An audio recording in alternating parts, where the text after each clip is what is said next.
नमस्कार, next 9 news देख रहे हैं आप। आपके साथ मैं हूं किरण यादव। 80 के दशक में एक जोड़ी जो सबसे ज्यादा चर्चित थी वो थी राजेश पायलट और राजीव गांधी की। लेकिन इस समय जो सबसे ज्यादा चर्चित जोड़ी है दोस्ती को लेकर वो है ज्योतिरादित्य सिंधिया और सचिन पायलट की। आपको हम बताते चले कि बहुत कम नेता ऐसे हैं जिन्हें राजनीतिक विरासत में मिली है। ज्योतिरादित्य सिंधिया और सचिन पायलट उन दोनों ही नेताओं में से एक है जिन्हें ये राजनीतिक विरासत में मिली है। इससे पहले ये कुछ और करते थे, लेकिन उनके पिता के निधन के बाद से इन दोनों ने अपना राजनीति में कदम रख दिया।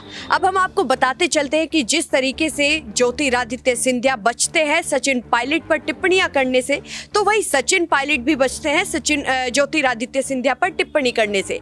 पहले ज्योतिरादित्य सिंधिया कांग्रेस में ही थे, कांग्रेस के एक दिग्गज नेता थे, लेकिन भारतीय जनता पार्टी की नीतियों से प्रभावित होकर ज्योतिरादित्य सिंधिया बीजेपी में शामिल हो गए।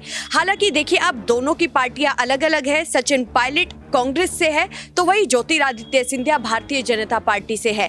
लेकिन इन दोनों के लिए राजनीति से पहले सबसे पहले आती है दोस्ती, और एक दूसरे पर टिप्पणियां नहीं करते हैं। आपको हम बताते चले कि राजस्थान में जिस तरीके से संग्राम मचा हुआ है, उसके बाद लगातार अटकलें यही लग रही है कि ज्योतिरादित्य सिंधिया की तरह ही अब सचिन पायलट भी शायद भारतीय जनता पार्टी में शामिल हो सकते हैं।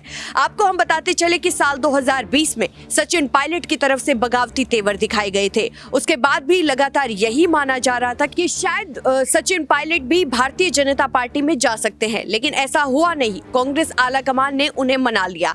और अब बड़ा सवाल ये उठता है कि अगर सचिन पायलट को अब मुख्यमंत्री पद नहीं दिया गया, क्योंकि लगातार सचिन पायलट इसी कोशिश में है कि उन्हें मुख्यमंत्री पद दिया जाए, और अशोक गहलोत यही चाहते हैं कि सचिन पायलट को मुख्यमंत्री नहीं बनाया जाना चाहिए।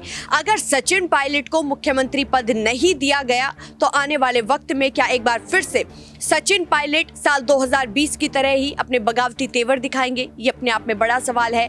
और देखिए, लगातार यही माना जा रहा है, राजनीतिक गलियारों में यही चर्चाएं हैं कि आने वाले वक्त में सचिन पायलट ज्योतिरादित्य सिंधिया से मुलाकात कर सकते हैं। उनकी मुलाकात के क्या कुछ मायने निकाले जाएंगे वो आने वाले वक्त में पता लगेगा। फिलहाल के लिए इस रिपोर्ट में बस इतना ही।